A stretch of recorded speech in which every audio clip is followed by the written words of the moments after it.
Jarang loh dalam kami bermusyawarah mau memutus satu perkara, beliau terus terang bilang, ini rakyat kecil yang terzalimi, ini penguasa.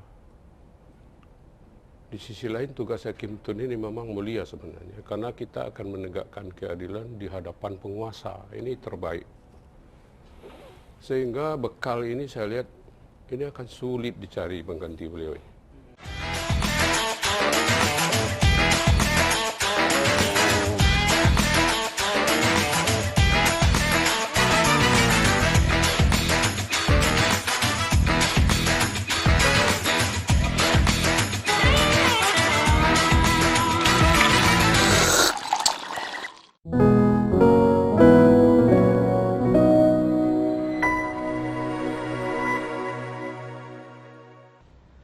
Mari kita kedatangan tamu ini, rekan sejawat beliau dan juga pernah tugas bareng waktu di Aceh.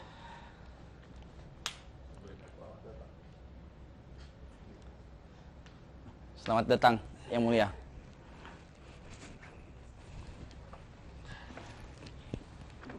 Beliau adalah Hakim Agung Kamar Tata Usaha Negara. Beliau adalah Yang Mulia Dr. Julius. Tapi sehari-hari kami manggilnya lebih akrab itu Datuk. Lebih enak itu, Tuk. Nggak apa-apa saya panggil Datuk ya? Siap, Tuk. Tuk, ini kita lagi bahas tentang Prof. Supandi nih, Tuk. Sebagai tokoh dari Peradilan Tata Usaha Negara yang banyak inovasi. Sudah berapa lama Datuk mengenal beliau ini? Prof. Supandi? Rasanya baru kemarin ya. Kemarin ya. Sudah cukup lama secara administrasi ya, resmi. Ketemu beliau pertama kali tahun 97 ya, di Malang. Kalau tidak salah, Pak Supandi ini bergeser dari Peradilan Umum ke PT UN itu tahun 97. Bersama-sama dengan rekan kami yang sudah almarhum. Iya, Pak Arfani. Pak Arfani Mansur. Ketemu di Batu Malang, di Hotel Purnama, itulah pertama kenal itu. Kemudian berjalan terus. Akhirnya kami pernah satu kantor di Medan, di Pengadilan Tinggi Tata Usaha Negara Medan. Tahun 2005, sama-sama dilantik jadi Hakim Tinggi di Pengadilan Tinggi Tun Medan. Bersamaan itu pelantikannya? Sama.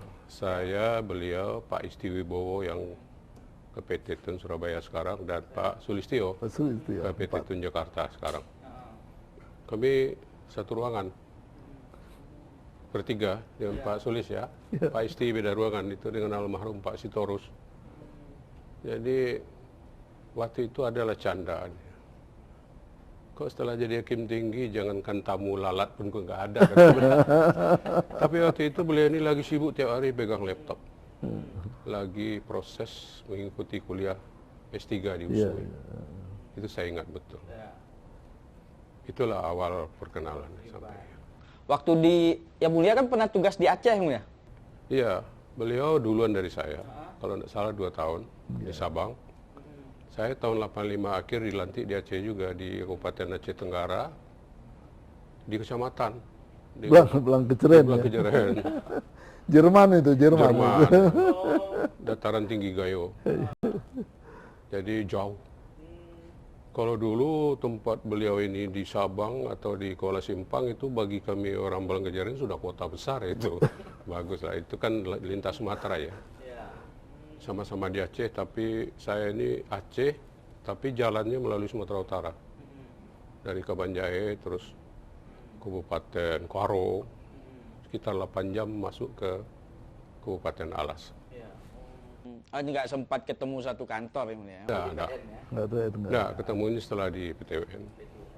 Beliau perjalanannya panjang di Medan, jadi wakil, naik jadi ketua ya Pak, di Medan, ketua ke Jakarta, terus ke Kepala Pusdiklat Agung yang pertama ya. Kepala Pusdiklat yang pertama, yang pertama sejak satu atap. Mahkamah Agung punya Pusdiklat, saya ketua. saat itu juga Hakim Tinggi PT Tun Jakarta yang mulia ya? Ya, Hakim Tinggi ya PT Tun Ya, Jakarta. ditugaskan di Diklat. Di Diklat. Nah, di Diklat. Dan saat itu Diklat dipimpin oleh Pak Anwar Usman ya. Anwar Usman, Ketua MK Ketua MK sekarang. Ya, saya dengar kalau tidak salah waktu itu Diklat kita itu Diklat terbaik. Waktu itu di Jakarta ini. Bagus sekali waktu itu. Ya itulah kemudian beliau, nyatanya kami dilantik di Mahkamah Agung sama lagi. Sama, jadi Hakim Agung. Ya. Sama. Memang saya duluan tes di Komisi Yudisial tahun 2008 bersama-sama dengan almarhum Pak Sutoyo. Beliau tidak sempat, meninggal sebelum ke DPR. Pak Pandi 2009 lolos karena ada pemilu pergantian anggota DPR, akhirnya pelantikan kami diundur April 2010. Itu dilantiklah bersama-sama dengan Pak Sultoni, Pak Ahmad Yamani, Pak Salman Lutan, dan Prof. Jadi menarik ya, Hakim Tinggi bareng dilantik di PT Tun Medan bersamaan yang mulia. Hakim Agungnya pun bersamaan pula dilantiknya. Jadi ibaratnya dua mata uang ini bersamaan terus. Di PT Tun Jakarta juga bersamaan yang mulia ya. Di PT Tun Beliau Jakarta. pernah di PT Tun Jakarta. Pak Ju di PT Tun Medan ya, Pak juga sama. Beliau- Tuh izin tuh, Datuk kan perjalanannya cukup panjang dengan Prof. Paling tidak Datuk sangat memahami bagaimana Prof dan siapa sih Prof ini. Bagaimana pendapat Datuk tentang Prof ini? Agak susah ya. Susah. Memberi penilaian terhadap profil beliau ini susah. Tapi satu mungkin yang bisa saya sampaikan. Saya mengamati jadi hakim ya. Ini pandangan hakim. Jadi hakim ini kan tidak cukup kecerdasan intelektual. Kita kan butuh hati nurani. Karena yang kita sidangkan ini kan manusia. Manusia yang punya perasaan, punya hati, nurani juga seperti kita. Sementara di sisi lain kita hakim juga manusia. Ini kan tugas yang berat sebenarnya. Karena ini kan tugas langit sebenarnya, bukan tugas kita yang di bumi ya. Jadi ada persiapan khusus yang penting bagi hakim yang dimiliki oleh beliau yang saya lihat. Bagaimana menjaga kelembutan hati, menjaga rasa empati, menjaga rasa sayang kepada sesama pada saat kita mengadili suatu perkara. Ini tidak jarang loh dalam kami bermusyawarah mau memutus satu perkara, beliau terus terang bilang, ini rakyat kecil yang terzalimi, ini penguasa. Di sisi lain tugas Hakim Tun ini memang mulia sebenarnya, karena kita akan menegakkan keadilan di hadapan penguasa, ini terbaik. Sehingga bekal ini saya lihat ini akan sulit dicari pengganti beliau ini. Keutuhan pribadi, ya kan, kesempurnaan profil seorang hakim yang cerdas dengan gelar akademis pada puncaknya, malahan guru besar, tapi tidak kehilangan hati nurani. Ini sulit dicari. Itu hal penting yang saya tangkap dari sosok Prof. Supandi ini. Untuk saya pribadi, sebenarnya Pak Pandi tidak sulit memahami karena saya juga kelahiran Sumatera.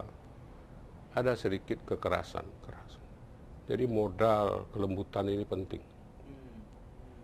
Bagaimana melembutkan hati, karena melihat berkas ini kan bukan melihat kertas. Ini kan melihat kehidupan, melihat skenario kehidupan. Bagaimana bantah batin seorang hakim bisa melihat realita kehidupan yang terjadi di balik kertas, lembar per lembar itu. Ini perlu selalu diwariskan kepada generasi muda hakim, saya rasa. Mudah-mudahan kesan, pesan, walaupun tidak secara terus terang disampaikan oleh beliau ini, akan bisa kita sampaikan kepada adik-adik nanti. Generasi penerus, angkatan baru, periode ketiga di Peratun ini. Karena kami ini periode antara ini. Periode pertama Pak Indro Harto, Prof. Paulus, Pak Ben, Pak Alden Bidara itu sudah mendului kami periode transisi, Prof. Supandi, saya, dan beberapa teman di PT sekarang. Nanti akan masuk ke periode ketiga. Ya. Sekarang kita berbalik ini, Prof. Tadi sudah disampaikan beliau mengamati Prof. Sekarang kira-kira Prof mengamati beliau ini kayak mana, Prof? Nah. Ini Dr. Julius ini, ya biasa dipanggil Datuk, memang tokoh adat masyarakat Minang ya beliau. Saya kira untuk Hakim Agung di Mahkamah Agung yang paling ganteng beliau ini. Iya. Tapi mencari senyumnya itu, wah mahal senyumnya ini mahal. Kalau setiap ada FGD, fokus group atau diskusi, beliau mesti terpilih sebagai apa? Sebagai tim perumus. Dengan tangan kidalnya ya, tim perumus ya, tim perumus. Tahulah kalau namanya tim perumus itu pasti orang-orang yang sangat cepat mengambil kesimpulan dari suatu. Dan memang di Kamar Tun pun beliau adalah sebagai sosok yang patut kita andalkan, ya, bersama dengan rekan-rekan hakim yang lain. Dan yang saya syukuri dengan Dr. Julius, begitu juga teman-teman rekan Hakim Agung yang lain, bahasanya sama. Yuk kita bangun kebersamaan. Dan ternyata menghayati apa yang dipesan oleh senior-senior kami. Pak Indo Harto, Pak Alden Bidara, Pak Zakir, Pak almarhum Profesor Paulus, ya, Pak Imam Sebehi. Ayo kita bangkit, rukun, guyub, saling asuh. Dekatkan diri ke perguruan tinggi. Dan ini kami lakukan semua, alhamdulillah. Itu yang saya syukuri. Terima kasih Dr. Julius ya, terima kasih ya. Prof, terakhir ini Prof, sebelum kita tutup, mungkin apa pesan yang ingin disampaikan ke para penonton nanti menjelang, karena kita Prof ini menjelang akhir masa tugas. Sebentar lagi beliau akan purna. Mungkin 1 menit, 2 menit, Prof, silakan. Kepada masyarakat luas, masyarakat hukum Indonesia, saya telah berusaha melakukan yang terbaik yang bisa saya lakukan. Namun demikian, setiap yang diputuskan oleh seorang hakim tidak bisa memuaskan semua pihak. Oleh sebab itu, atas segala kekurangan-kekurangan, saya mohon maaf. Nah, bagi generasi peradilan tata usaha negara ke depan, jangan berhenti belajar. Tingkatkan pengetahuan, dinamika hukum, terutama di negara hukum yang dijalankan dengan sistem demokrasi ini, di era globalisasi yang ditandai dengan kemajuan ilmu pengetahuan dan teknologi informatika, dinamika hukum itu luar biasa, terutama hukum administrasi yang akan diikuti oleh hukum acaranya yang bervariasi. Kalau adik-adikku semua tidak berusaha mengembangkan diri dengan mendekatkan diri ke perguruan tinggi, saya nggak bisa bayangkan nanti kalian akan terbirit-birit mengikuti perkembangan itu. Bersiaplah dari sekarang. Saya ucapkan selamat adik-adik yang telah meraih gelar doktor ilmu hukum dan mudah-mudahan diikuti oleh adik-adik generasi berikutnya. Terima kasih Prof. Supandi, terima kasih Datuk Yang Mulia Julius. Alhamdulillah hari ini kita sudah mendengar dan menyaksikan. Nah, sebelum kita akhiri, mari kita angkat dulu kopinya Yang Mulia, kita seruput.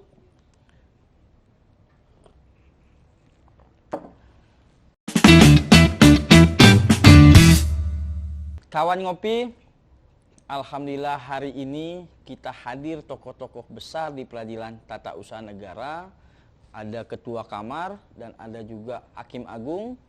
Dan ini merupakan episode spesial saya rasa, karena 2 tokoh besar dari peradilan tata usaha negara hadir di sini untuk mengupas tentang profil Yang Mulia Prof. Supandi.